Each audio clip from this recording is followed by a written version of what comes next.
जय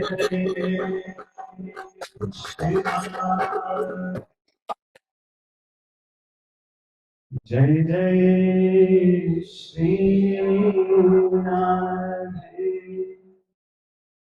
श्री श्री राधा वृंदावन चंद्र बिहारी लाल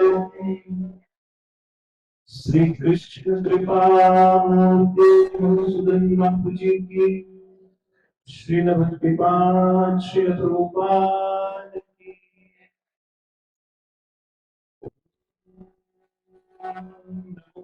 की वासुदेवाय।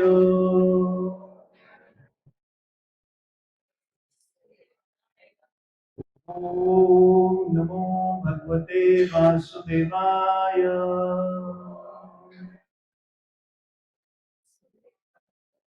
ओम नमो भगवते वासुदेवाय।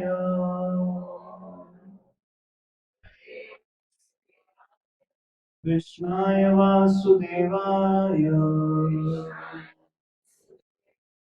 देवकी नंदनाय च नंदगोपकुमाराय गोविंदाय नमो नमः। हे कृष्ण करुणा सिंधु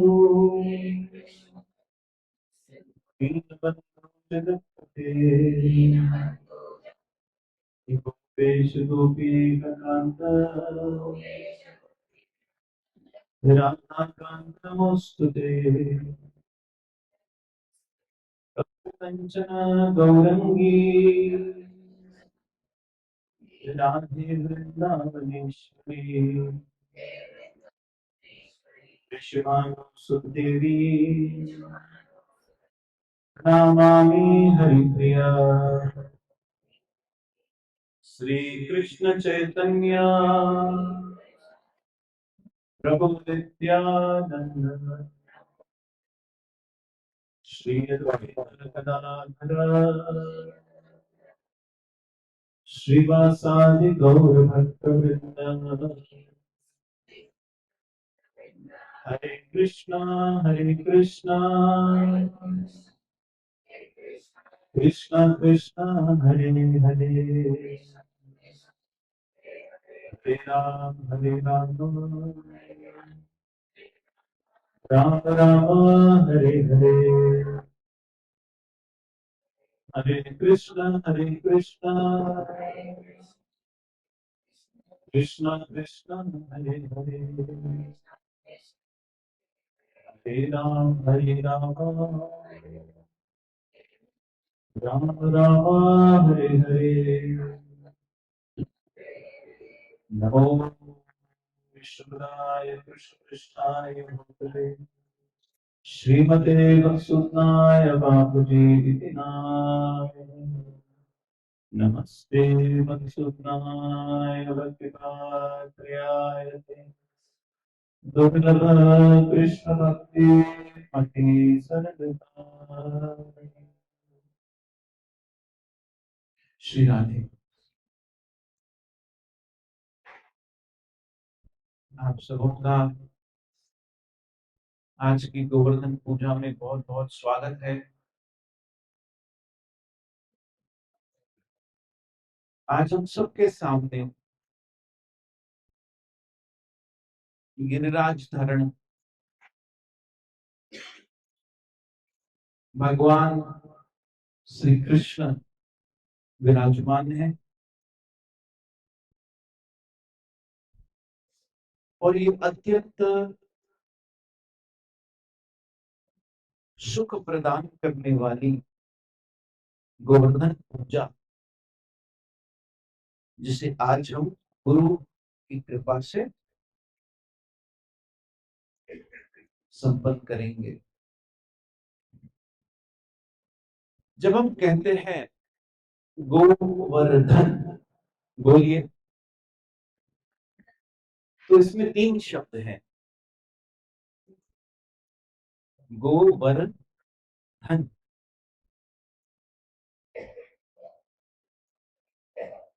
गो का अर्थ है गो माता और गो का अर्थ है इंद्रिया, दोनों अर्थ हैं।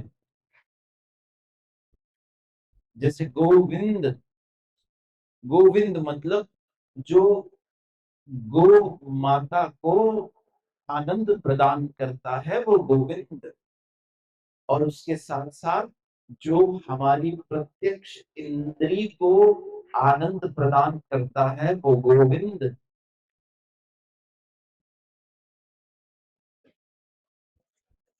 तो तीन शब्द हैं, गोवर्धन,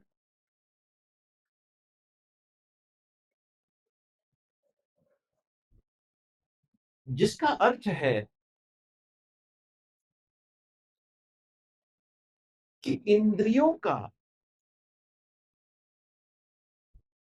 जब संपर्क उनके ऑब्जेक्ट से होता है, जैसे आपकी नेत्र, आपकी आंखें जब कुछ देखती है तो या तो वो आपकी आंखों को अच्छा लगता है या तो वो आपकी आंखों को अच्छा नहीं लगता।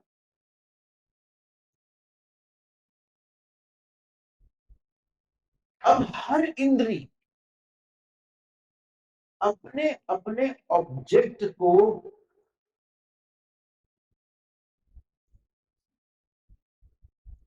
जब कंसीव करती है तो उससे उसको या तो सुख मिलता है या तो दुख मिलता है। मतलब सुख का संपर्क यहीं से होता है।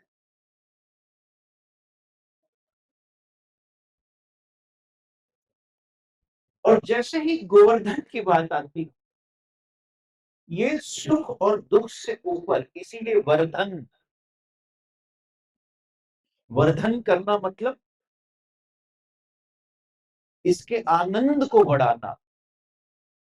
जैसे हर सुख का एक ऑपोजिट होता है दुख। गर्मी का ऑपोजिट है ठंडी, रात का ऑपोजिट है दिन। अगर सुख है तो दुख भी है, अगर रात है तो दिन भी है। इस तरह से हर सुख का एक ऑपोजिट है। जन्म है तो मृत्यु भी है। लेकिन जब बात आनंद की आती है, जिसे हम कहते हैं एक अंतरात्मा का सुख, उसका कोई ऑपोजिट नहीं होता।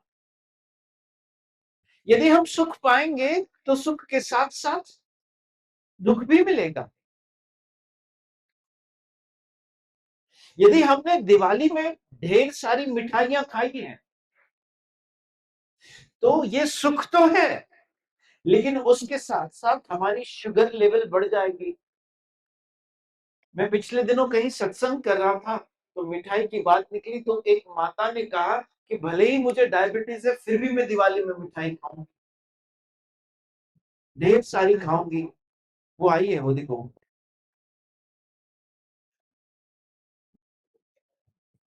और उस मिठाई के कारण, उस इंद्रियों को तृप्त करने के कारण उस समय हमें सुख मिलता है, लेकिन बाद में वहीं से हमें दुख मिलना शुरू होता है। जैसे मैं आप लोगों को एक उदाहरण देता, आंखों को आप बहुत ज्यादा दिखाओ, दिखाओ मतलब इसका बहुत ज्यादा इस्तेमाल करो। सारा दिन अगर हम मूवीज देखते रहे, टीवी देखते रहे, मोबाइल देखते रहे, तो एंड ऑफ द डे क्या होता है, हमारे आंखों में एक जलन सी होती है, एक तकलीफ सी होती है, और उसके साथ साथ नजरें जो है वो धीरे धीरे करके कमजोर होने लगती है। मतलब आपने इंद्री के लिए अच्छा किया, लेकिन इंद्री ने बदले में क्या दिया, बुरा दिया। तो ये वर्धन नहीं हुआ, ये तो घट गया।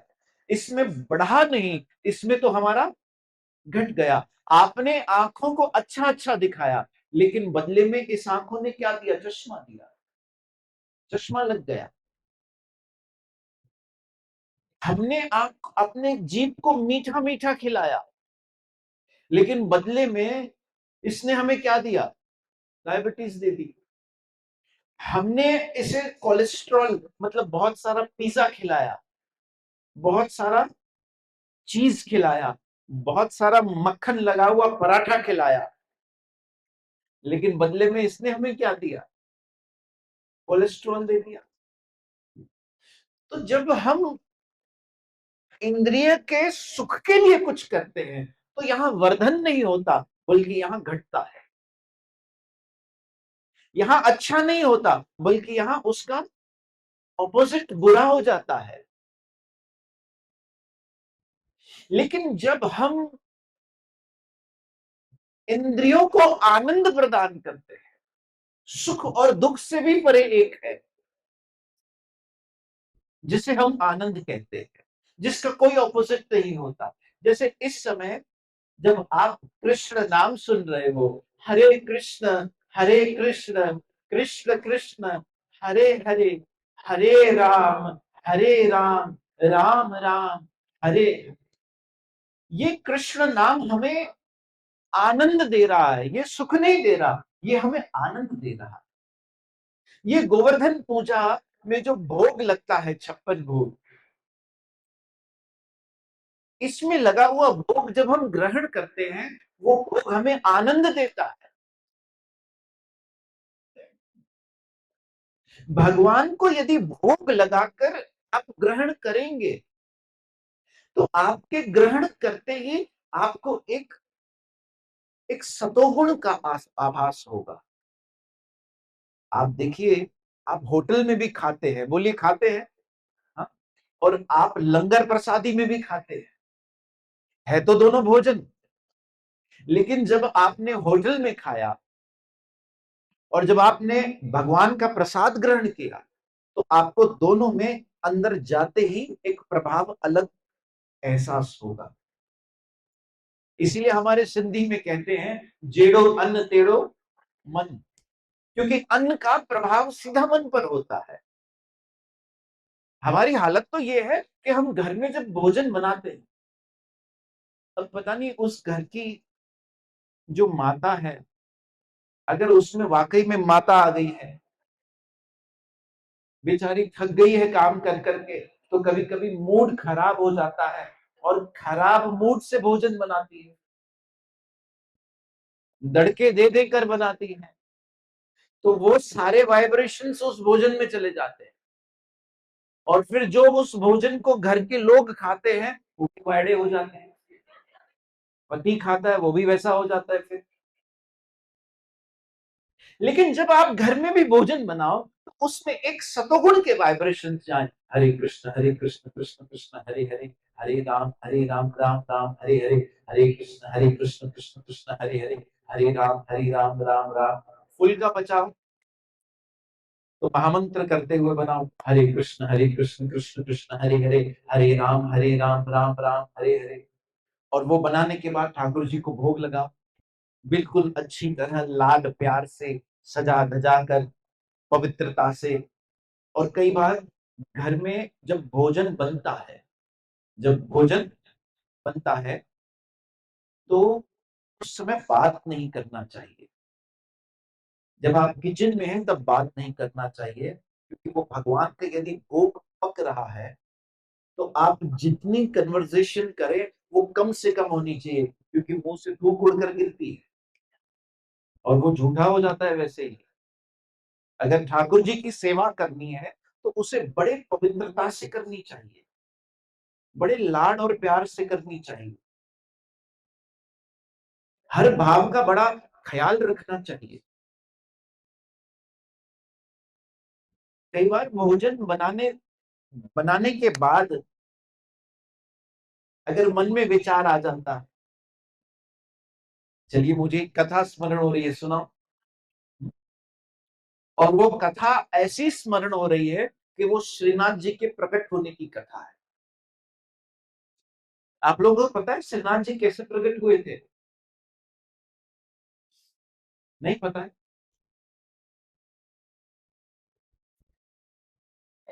मेरे साथ कहिए, जय श्री कृष्ण चैतन्य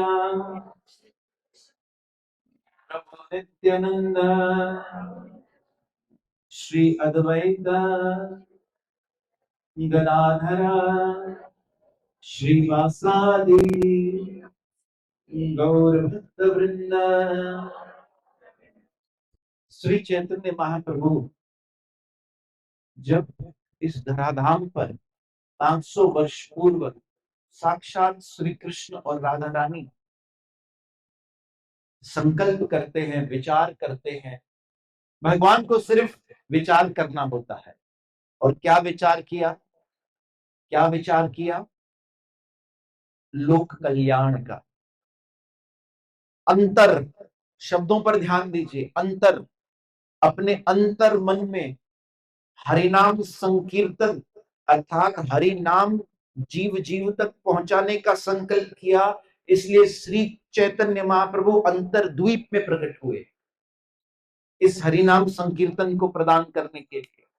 और उन्हीं के भूमिका को बांधते हुए उनसे पहले उनके गुरुदेव आए, जिनका नाम था श्री माधवेंद्र पुरी, जिन्होंने श्रीनाथ जी को प्रकट किया।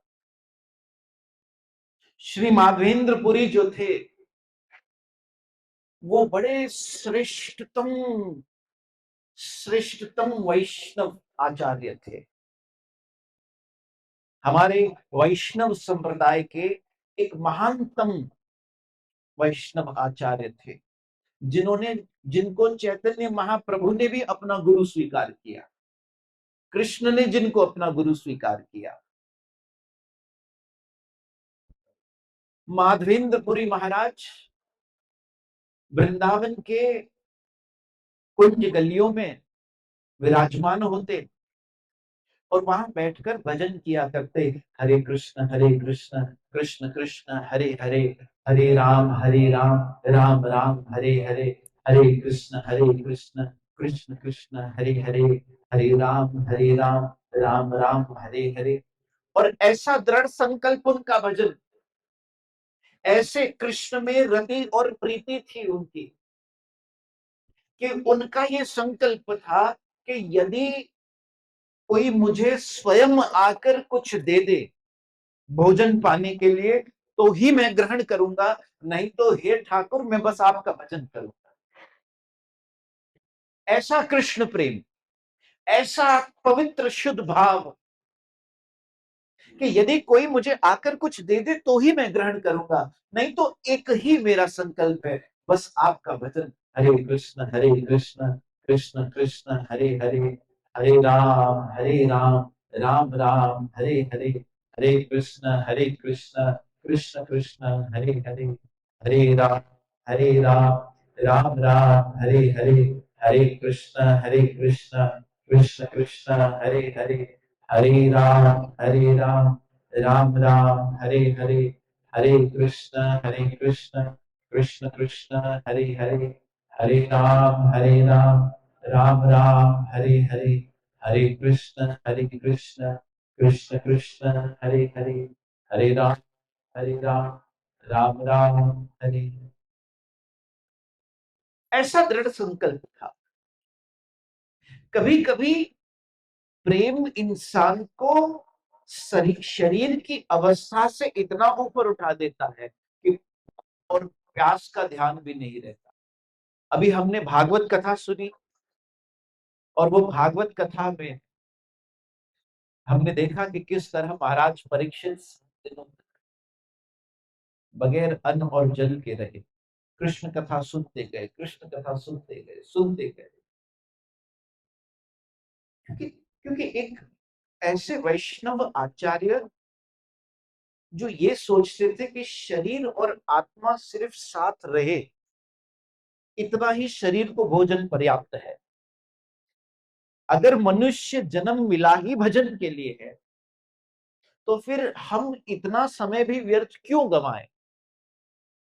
और बाकी रही बात भरण पोषण करने की, तो ये जो गिरिराज धरण है ना, इनके बारे में एक सीक्रेट बताओ। हाँ, इनके हाथ कैसे हैं, इनके कर कमल कैसे हैं? ऊपर। इन्होंने क्या किया है, गिरिराज जी को धारण कर दिया।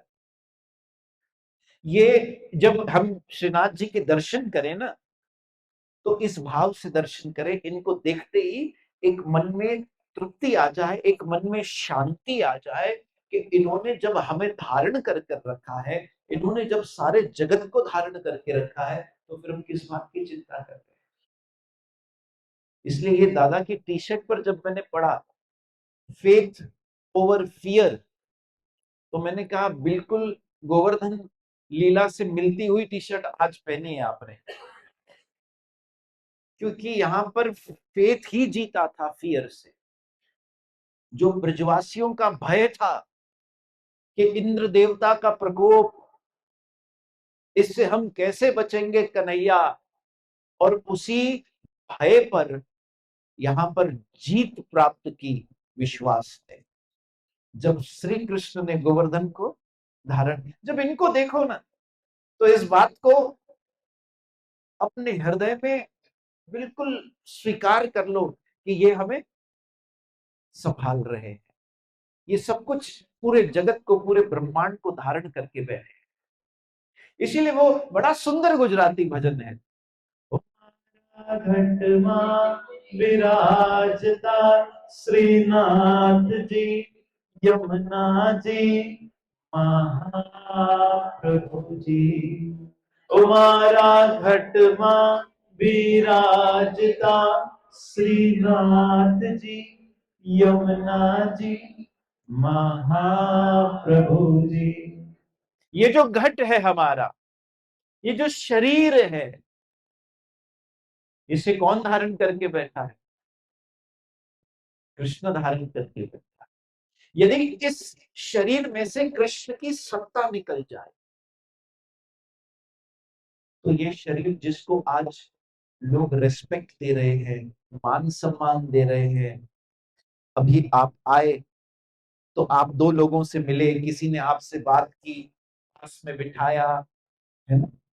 अगर इसमें कृष्ण की सत्ता न हो, तो हमें ऊपर तो कोई नहीं बिठाएगा, जमीन पर लेटाएंगे। वो जो घर में 50,000 का बेड है, उस पर कोई नहीं लेटाएगा, चार पाई के अर्थी पर लेटाएंगे। और फिर तो अगर सपने में भी हम दिख गए तो डरेंगे। एक माता आई, श्री राधे, दादा, ओ दादा, बैठ जाओ बैठ जाओ, अभी कुछ नहीं चाहिए, बैठ जाओ। हरे कृष्णा कृष्ण कृष्ण हरे हरे, हरे राम राम राम हरे हरे, हरे कृष्ण कृष्ण कृष्ण हरे हरे, हरे राम राम राम। इस शरीर को रस्सी से बांधा जाएगा, इसे कोई मान सम्मान नहीं देगा। और अगर गलती से भी हम नजर आ गए तो, एक माता आई जिसका पति स्वर्ग, जिसके पति का स्वर्गवास हो गया था, डरते डरते आई, कहा मुझे बहुत डर लगता है। कहा क्यों? कहा मुखे हो नजर तो अच्छे। पहले जब भगवान का अंश हमारे अंदर था, तब हमें हर कोई मान सम्मान देता, और अब जब शरीर में से वो कृष्ण की सत्ता निकल गई, तब हमें कोई नहीं रखना चाहेगा। रो धो के पूरा जरूर करेंगे, लेकिन घर में कोई रखेगा? बोलिए ना, नहीं। क्योंकि अब उसमें से कृष्ण की सत्ता निकल चुकी। अब उस घट में श्रीनाथ जी जिस घट को धारण करके बैठे थे, जो गोविंद जिसे धारण करके बैठे थे, उसमें से निकल गया। अब कोई मान सम्मान भी नहीं देगा, अब कोई पूछेगा भी नहीं, अब तो सब जला देंगे। इसलिए अर्जुन जब 18वें दिन पर युद्ध समाप्त हुआ, तो कृष्ण अर्जुन को कहते हैं, अर्जुन रथ से नीचे उतरो और दूर जाकर खड़े हो जाओ। अर्जुन सोचते हैं आज मुझे कृष्ण रथ से पहले नीचे उतरने को क्यों कह रहे हैं? वैसे तो कृष्ण हमेशा स्वयं पहले उतरते, मेरा दरवाजा खोलते, मैं रथ से नीचे बाद में उतरता। आज कहीं अर्जुन के अंदर अभिमान आया कि ये महाभारत के युद्ध में जीत गए, मैंने पराजित कर दिया कौरवों की सेना को। इसलिए कृष्ण ने आज अर्जुन से कहा, तुम रथ से पहले नीचे उतरो और दूर जाकर खड़े रहो। अर्जुन जब दूर जाकर खड़ा हुआ, श्री कृष्ण जैसे ही रथ से अपने चरण नीचे उतारते हैं, उसी समय वो रथ में एक बड़ा विस्फोट होता है, रथ जलकर राख हो जाता है। अर्जुन कृष्ण से पूछते हैं कि हे कृष्ण, आज ये क्या हुआ? अर्जुन को कृष्ण बताते हैं, अर्जुन तुम्हें क्या लगता था 18 दिन तक इस रथ पर तुम टिके कैसे थे? अरे ये रथ तो पितामह भीष्म ने जब पहले दिन पर, जब अपना पहला बाण अपने कमान से छोड़ा था, ये रथ उसी समय जलकर राख हो चुका था। ये मेरी शक्ति थी जो अब तक इसे बचाकर बैठी, मैं इसे धारण करके बैठा था।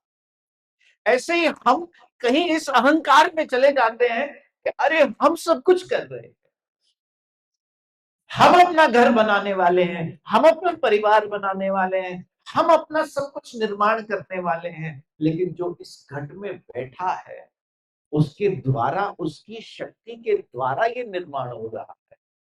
इसीलिए कहा, मारा घटमा विराजे श्रीनाथ जी, वही धारण करके बैठा हम सब। इसलिए जब इनके दर्शन करो बिल्कुल निश्चिंत हो जाओ, इनके दर्शन करते ही ये विश्वास रखो, ये सब कुछ संभाल कर बैठा है।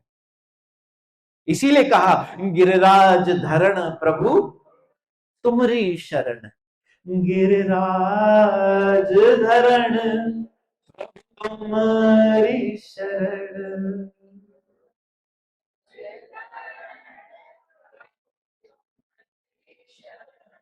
गिरिराज धरण प्रभु तुम्हारी शरण।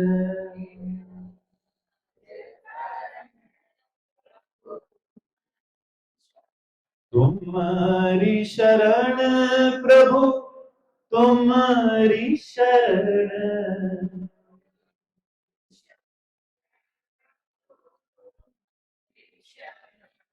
गिरिराज धरण प्रभु तुम्हारी शरण।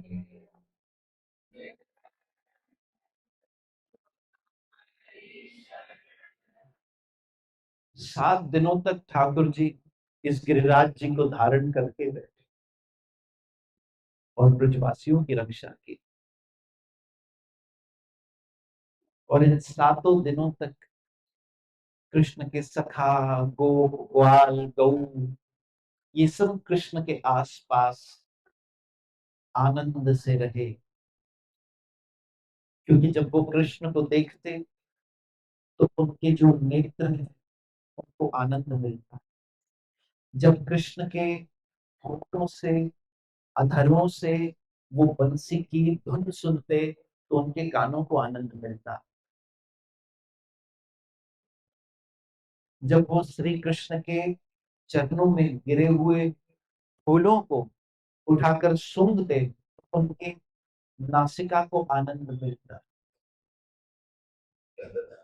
क्योंकि गोवर्धन, प्रत्येक इंद्री का यहाँ वर्धन हो रहा था। इसलिए माधवेंद्र पुरी जी एक दिन भजन कर रहे थे श्री वृंदावन धाम में। हरे कृष्ण कृष्ण कृष्ण हरे हरे, हरे राम राम राम हरे। उस दिन उन्हें कोई भी कुछ देने नहीं आया, भूख पर थे। कई घंटे बीत गए। जब कृष्ण ने देखा कि माधवेंद्रपुरी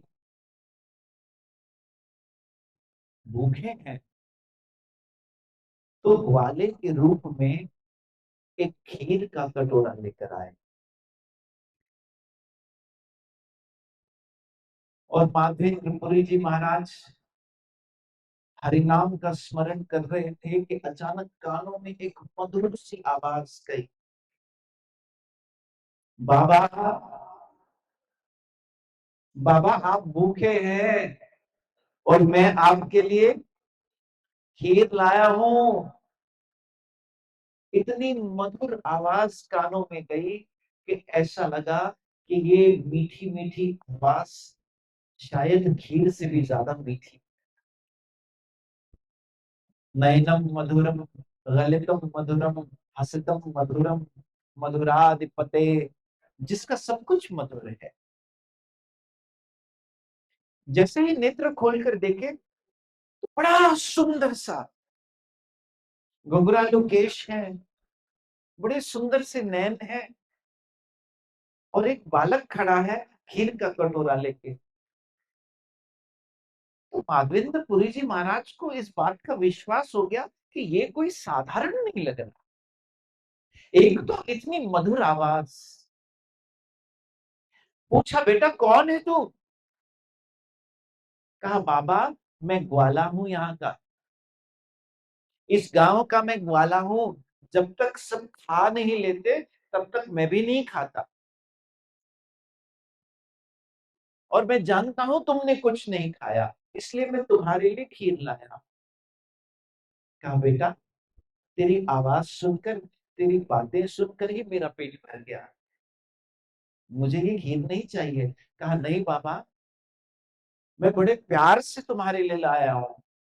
जब ऐसा कहते हैं ना तो माधवेंद्र पुरी जी कहते हैं वाह वाह वाह वाह।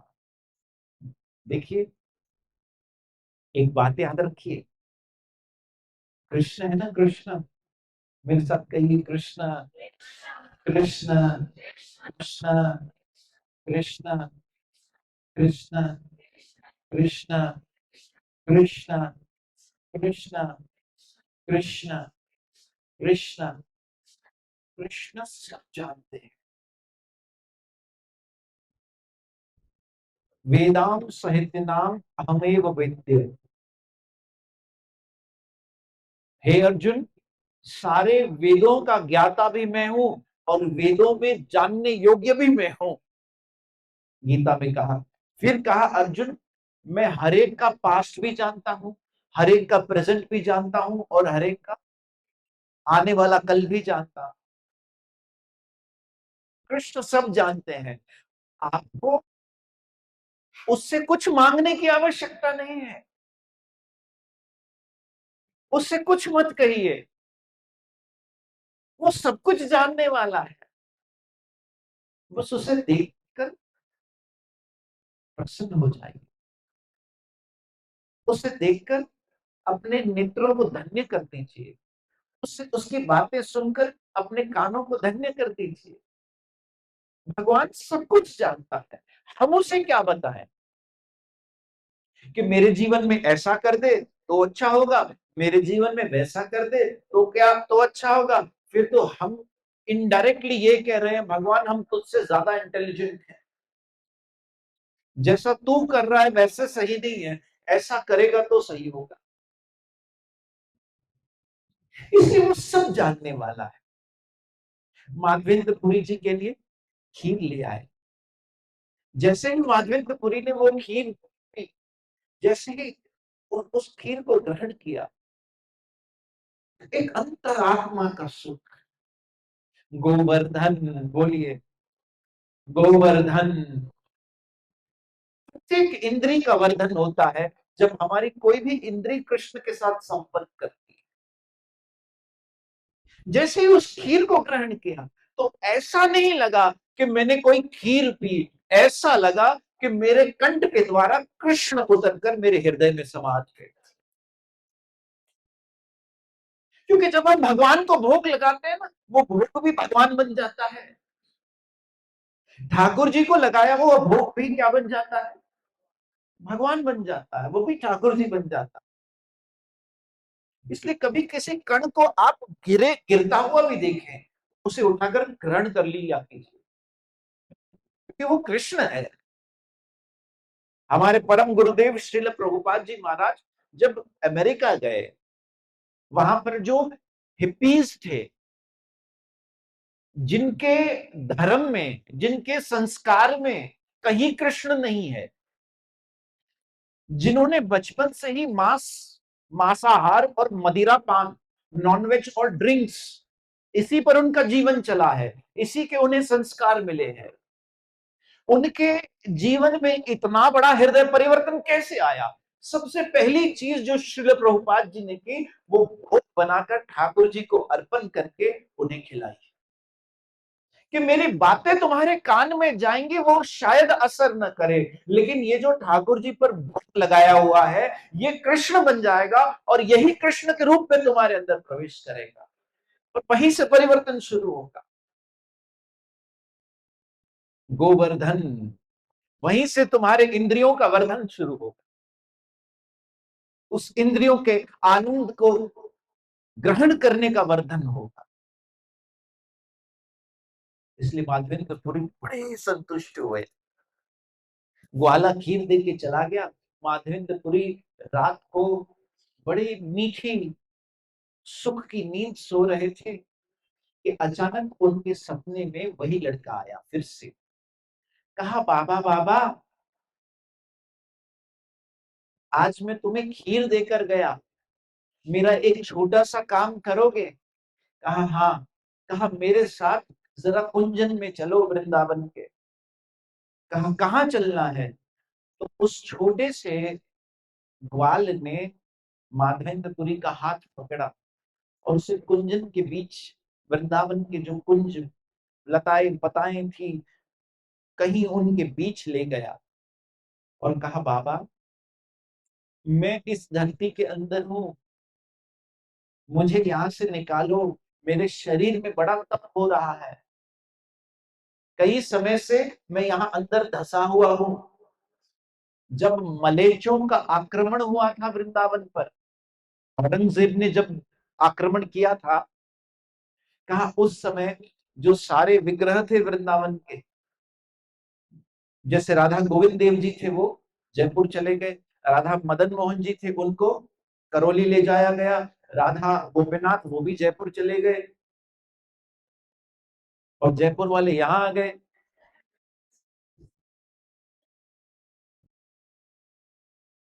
तो उसी समय पर श्रीनाथ जी की जो विग्रह थी, उसी वृंदावन के कुंजों में उस समय के जो पुजारी थे, उनके उन्होंने धरती के अंदर छुपा दिया था, और वो तब से अभी तक वही थे। कहा, मुझे कृपया यहां से निकालो, मेरे अंग में बहुत तप तपिश हो रही है, गर्मी के कारण मुझे अंदर बड़ी तपिश हो रही है, और जाओ मेरे लिए चंदन ले आओ, और चंदन से मेरा लेप करके अभिषेक से स्नान कराकर गोवर्धन के ऊपर आज भी एक मंदिर उपस्थित है, जहां पर मुझे विराजमान करो। इस तरह से जैसे ही माधवेंद्रपुरी की ये बात सुनी, तो उनकी नींद खुल गई। उसी रास्ते पर चल पड़े जिस रास्ते पर इशारा किया था, और वहां पर उसी पेड़ के नीचे जब गड्ढा खोदा, तो ये श्रीनाथ जी की विग्रह प्रकट हुई। बोलिए श्रीनाथ जी महाराज की। ये गिरिराज धारण के रूप में ये विग्रह प्रकट हुई, और फिर इनके लिए चंदन लेने उनको भेजा गया जगन्नाथपुरी के पास, एक गांव है। तो जब माधवेंद्रपुरी चंदन लेने गए, कहा मुझे इसी जगह का चंदन चाहिए। तो माधवेंद्रपुरी चंदन लेने जब वहां पहुंचे, तो वहां एक मंदिर है आज भी गोपीनाथ का। सुनिएगा ध्यान से कि कैसे ठाकुर अपने भक्तों के साथ लीला करते हैं। एक बात बताऊं? बोलिए ना, बताऊं? सुनिएगा, बड़े काम की है। हम कहते हैं ना, भगवान हमारा काम करता है, भगवान हमारा काम करता है। एक्चुअली सच बात तो ये है कि भक्त जो है वो भगवान का काम करता है, इसलिए भगवान उसका सारा भार उठाते हैं। कैसे? जब कृष्ण धरती पर आए, तो भगवान को किसने उठाया था? वसुदेव ने उठाया था ना। क्यों? क्योंकि ये कृष्ण का काम था, मुझे गोकुल ले जाओ। ये किसका काम था? कृष्ण का काम। तो वसुदेव जी ने कृष्ण का काम किया, और क्या करना पड़ा? कृष्ण को अपने शीश पर धारण करना पड़ा और उठाकर कहां ले गए? गोकुल। वसुदेव ने कृष्ण को उठाया और कृष्ण ने गोवर्धन को उठाया। वसुदेव ने किसको उठाया?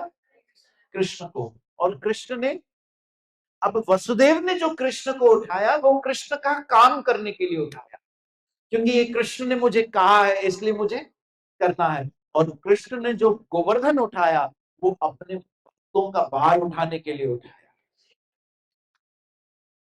जब हम अपने जीवन में किसी भी स्थिति में कृष्ण को नहीं छोड़ते हैं, नहीं छोड़ते हैं, नहीं छोड़ते हैं, तो ये हमारा सारा भार उठा देते हैं।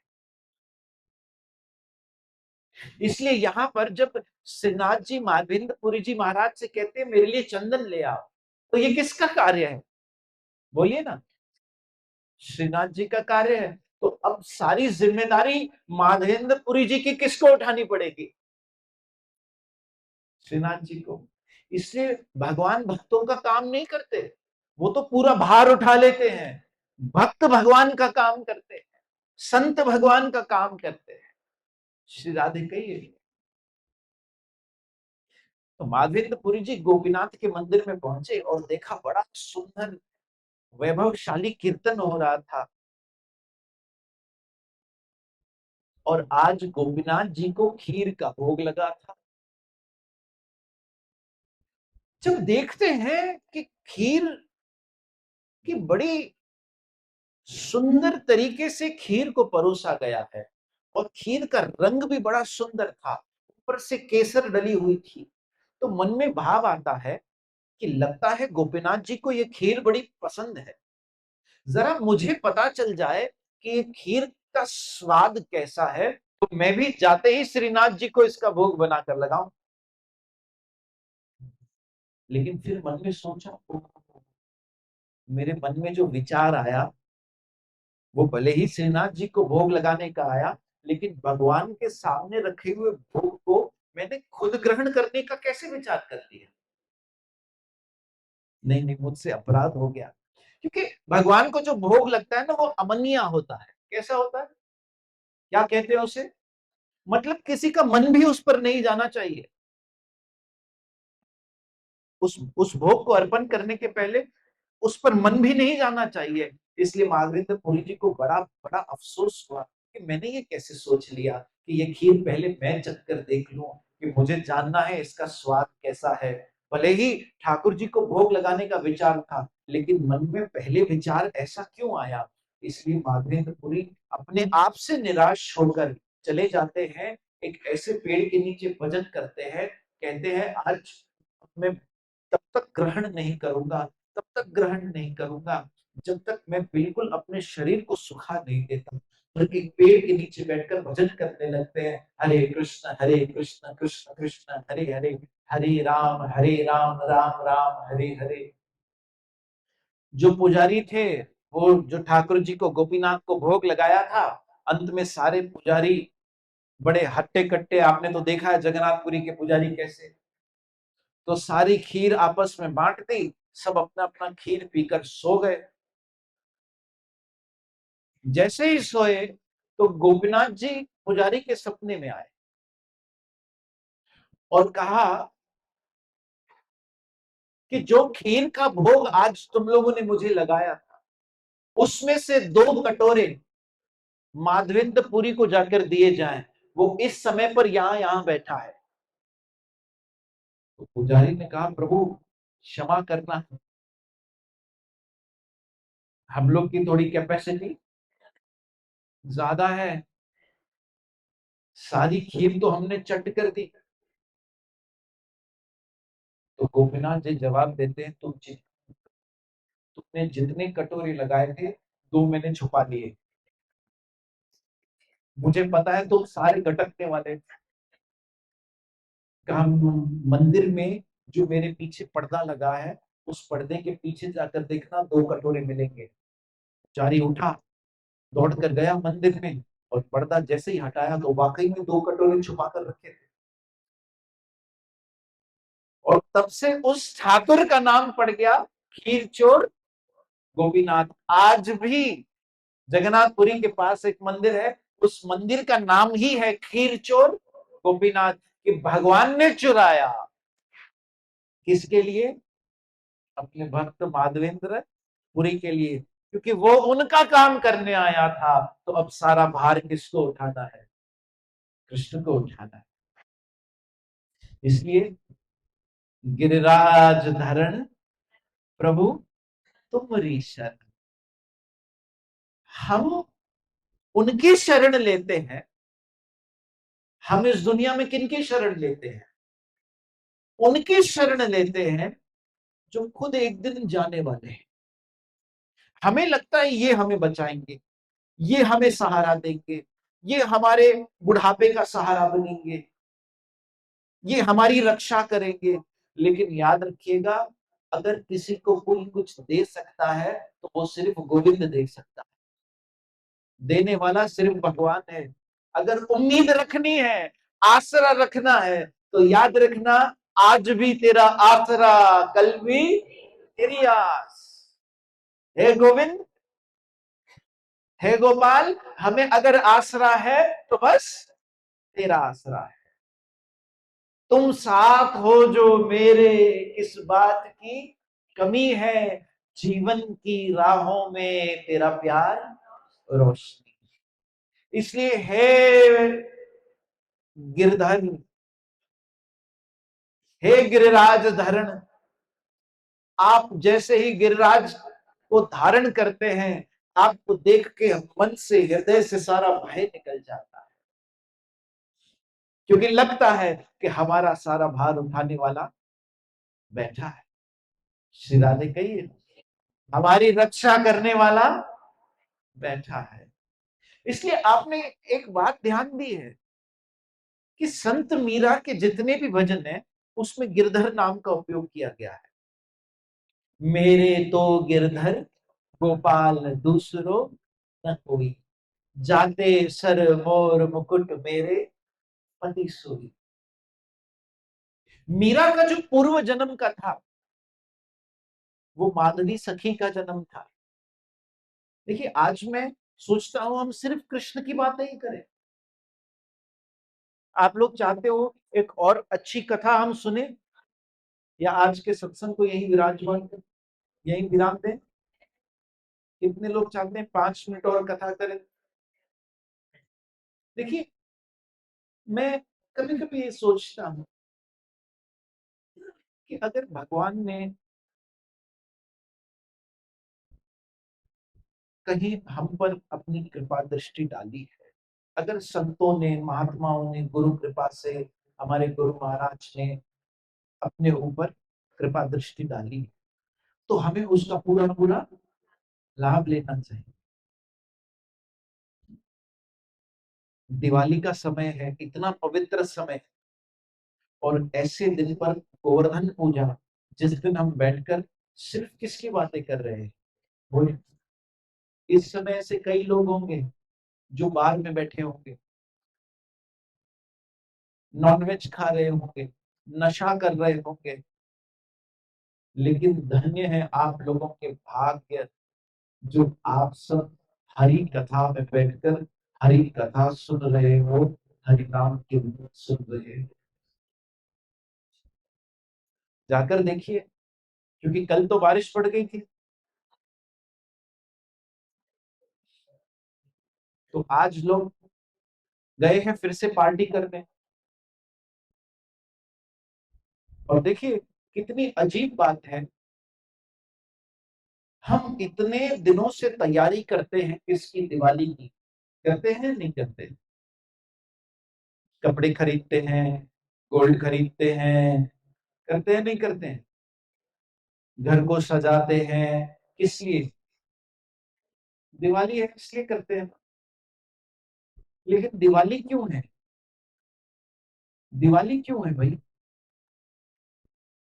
क्योंकि इस दिन भगवान श्री राम आए थे। लेकिन राम को बुलाना तो छोड़िए, आज के समय में इंसान खुद लंका में बैठा है, रावण के साथ बैठा है, उस स्थान पर उसे जाकर बैठना अच्छा लगता है जहां पर मांस चल रही है, जहां पर नॉनवेज है, जहां पर शराब है, और कहता है अरे त्योहार में ही नहीं करेंगे तो कब करेंगे, त्योहार में ही तो नहीं करना चाहिए। क्योंकि ऐसे दिनों पर जब हम कोई पाप करते हैं तो वो पाप का जो हमें कर्म भोगना पड़ता है वो भी कई गुना होकर भोगना पड़ता है। और ऐसे दिनों पर अगर हम कथा कीर्तन करते हैं तो इसका पुण्य कई गुना होकर मिलता है। इसलिए आज हम सब बड़े भाग्यशाली हैं गुरु कृपा से कि ये हरि कथा और कीर्तन सुनने का हमें मौका मिला दिवाली के दिनों में। तो बात हो रही थी संत मीराबाई की। मीराबाई का जो पूर्व जन्म था वो माधवी सखी का जन्म था, और माधवी सखी बरसाने से विवाह करके गोकुल आई थी, और उसकी माँ ने उसे समझा दिया था कि बेटा उन गोकुल की गलियों में जरा संभल कर जाना, ध्यान देना। किस पर ध्यान देना, बोलिए। ध्यान देना कि कहीं तुम्हारा ध्यान उस पर न चला जाए, कहीं तुम्हारा ध्यान, अगर तुमने उसे देख लिया तो फिर तो तुम गई, फिर तो तुम। इसलिए कहा अगर वो सामने भी आ जाए तो आंखें बंद कर लेना, अगर वो कुछ कहे भी तो कुछ मत सुनना। तो माधवी सखी का विवाह हुआ गोकुल के एक ग्वाले के साथ। गोकुल का ग्वाला बैलगाड़ी चलाते चलाते अपनी दुल्हन को लेकर आ रहा था, क्योंकि उस समय तो वही कार हुआ करती थी दूल्हे की।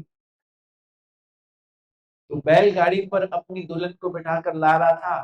कन्हैया ने देखा कोई कोई नई गोपी आ रही है विवाह करके, रास्ता रोक लिया। कहा मैं यहाँ का राजा हूं, मुझे कर दो, पहले माखन माखन खिलाओ तो एंट्री मिलेगी। और देखा कि पीछे कोई घूंघट ओढ़कर बिल्कुल हाथ कान नाक आंख मुंह सब बंद करके बैठी है। तो जैसे ही आवाज लगाई तो उसने सुनी नहीं। ग्वाले को कहता है कन्हैया कि क्या हुआ, गूंगी से शादी करके आया है और ये बोलती भी नहीं है, लगता है बहरी भी है, और मुंह क्यों छुपा कर बैठी है। ऐसे कन्हैया ने कोशिश तो की, लेकिन माधवी सखी ने अपने नेत्र नहीं खोले, न कृष्ण की बातें सुनी, ना ही कृष्ण को देखा। इस तरह से जब वो गोपी यशोदा माता से आशीर्वाद लेने पहुंची, क्योंकि हर गोकुल में आई हुई गोपी पहले यशोदा रानी से आशीर्वाद लेने जाती, फिर देखा कि अरे ये तो उसी का घर है, फिर आंख कान मुंह सब बंद कर दिए, फिर नहीं देख रही थी। अब जब इस अवसर से भी गई, एक दिन जब इंद्र देवता का प्रकोप हुआ, तो श्याम सुंदर ने गोवर्धन को धारण किया था, तब पहली बार माधवी सखी ने आंखें खोलकर कृष्ण को देखा। इतना सुंदर स्वरूप, एक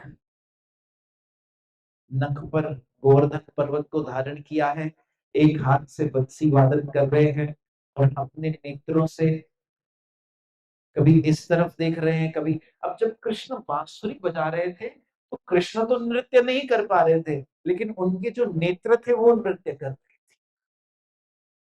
ऐसे में जब पहली बार बारिश में भागते भागते भागते सभी ब्रजवासी गोवर्धन पर्वत के नीचे आते हैं और देखती है मानवी सखी कि अरे मैं इतने समय से इसे नहीं देख रही थी। बस कृष्ण को दूर से देखती है और अपने आप को कोसते हुए कि मैं इतने समय से इसे नहीं देख रही थी, जबकि ये आंखें इसे देखकर धन्य होती हैं। गोवर्धन, इन आंखों का आनंद का वर्धन होता है, और मैं इसी से अपनी आंखें चुरा रही थी। अरे इतनी मधुर बंसी की तान बजाने वाला इसी से अपने कानों को ढक रही थी। ये सब सोचते सोचते सहन के बाहर हो जाने के कारण वही माधुरी सखी के प्राण चले जाते, और वही माधुरी सखी दूसरे जन्म में मीरा बनकर आती है, क्योंकि वो प्रेम अधूरा रह गया। उसके मन में भावना आती है कि इसे यही तो एक पाने लायक है, और मैं इसी से दूर भाग रही थी। एक बात याद रखिएगा श्री राधे, हम कुछ भी इस दुनिया में पाले, वो एक ना एक दिन समाप्त तो होने ही वाला। सब कुछ समाप्त होगा। आप देखिए समय के चलते चलते कैसे हम बदलते जा रहे हैं।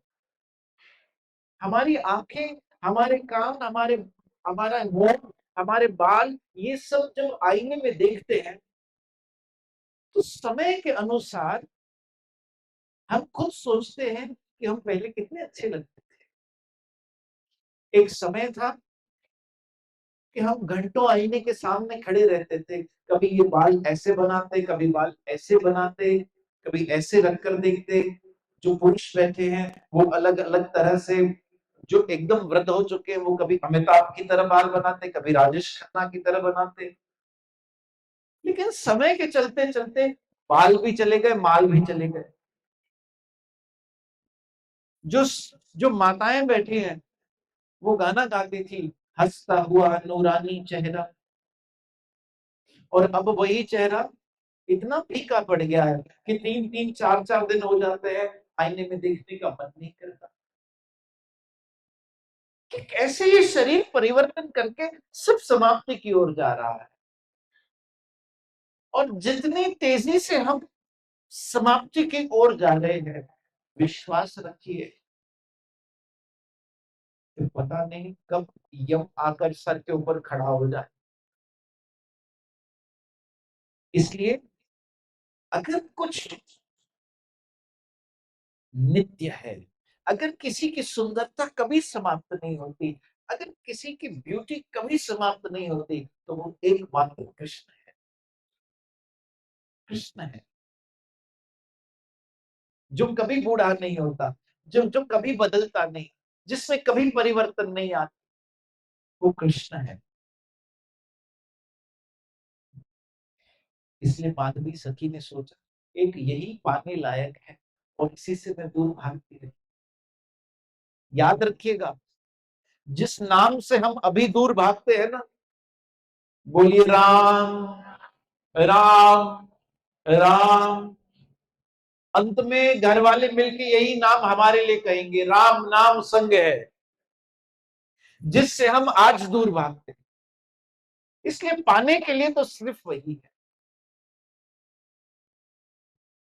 और वही माधुरी सखी का जन्म मीरा के रूप में हुआ। इसलिए जहां जहां संत मीरा ने भजन लिखे उसमें कहा गिरधर मेरो तो, क्योंकि उसी स्वरूप का ध्यान करते हुए मीरा का शरीर, माधुरी सखी का शरीर उसी समाधि अवस्था में उसने अपने शरीर का त्याग किया था। इसलिए जब मीरा के रूप में जन्म मिला कि कहा अब तो मैं मात्र मात्र मात्र कृष्ण, मुझको राणा जी माफ करना, गलती मारे से हो गई। भाई अब आप अपना देख लीजिए, मेरा तो केवल गिरधर गोपाल, मेरो तो गिरधर गोपाल, दूसरो न कोई, मैं काहे वरू ऐसे वर को, जिए और मर जाए, मैं मेरे गिरधर को मेरी जोड़ी मन न जाए। इसलिए आइए हम सब आज गोवर्धन पूजा के दिन पर गिरिराज जी को प्रणाम करते हुए, अपने इंद्रियों का वर्धन करते हुए, नेत्रों से कृष्ण के दर्शन करते हुए, कानों से कृष्ण की कथा सुनते हुए, जीभ से कृष्ण को अर्पण किया हुआ भोग ग्रहण करते हुए, इस गोवर्धन पूजा में एक संकल्प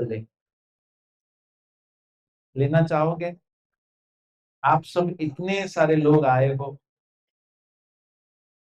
एक वचन आज के गोवर्धन पूजा में आप सब देना चाहोगे?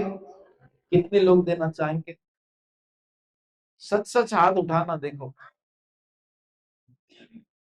कि जब तक ये शरीर है हमारा, जब तक हमारा ये देह है और इस देह को धारण करने वाला इस शरीर में बैठा है, तब तक इस शरीर के इंद्रियों से उसकी सेवा करते रहेंगे, कानों से कृष्ण के बारे में सुनते रहेंगे। बोलिए सुनेंगे। आंखों से ठाकुर जी के दर्शन करेंगे, इस जीभ से ठाकुर जी को अर्पण किया हुआ भोग चखेंगे और साथ में उनका नाम सिमरन करेंगे। हरे कृष्ण कृष्ण कृष्ण हरे हरे, हरे राम राम राम हरे हरे। इसी तरह से हमारे इंद्रियों का वर्धन होते होते, अर्थात वो गोवर्धन धारी, हमारा अपना गोवर्धन धारी, वो कन्हैया, वो कृष्ण, वो गोपाल, जो कौन है? बोलो बोलो बोलो। मेरा है। वो किसका है? मेरा है। वो किसका है? मेरा है। आइए 2 मिनट कीर्तन करते हैं और गोवर्धन पूजा करके दामोदर आरती आरंभ करेंगे।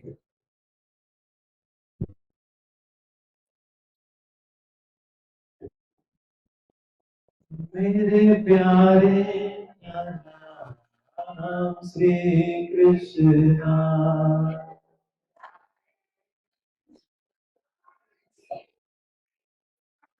मेरे प्यारे का नाम श्री कृष्ण। नानक दादा, मैं कहता हूँ दादा के लिए एक जोरदार तालियां बजाइए। इन्होंने एंड मोमेंट पर सारी अरेंजमेंट करके दी और आज हम गोवर्धन पूजा भी कर पाएंगे, गोवर्धन की परिक्रमा भी कर पाएंगे। देखिए ये साक्षात गोवर्धन है, इसकी परिक्रमा करेंगे तो हमें ऐसा ही फल प्राप्त होगा। इसलिए आइए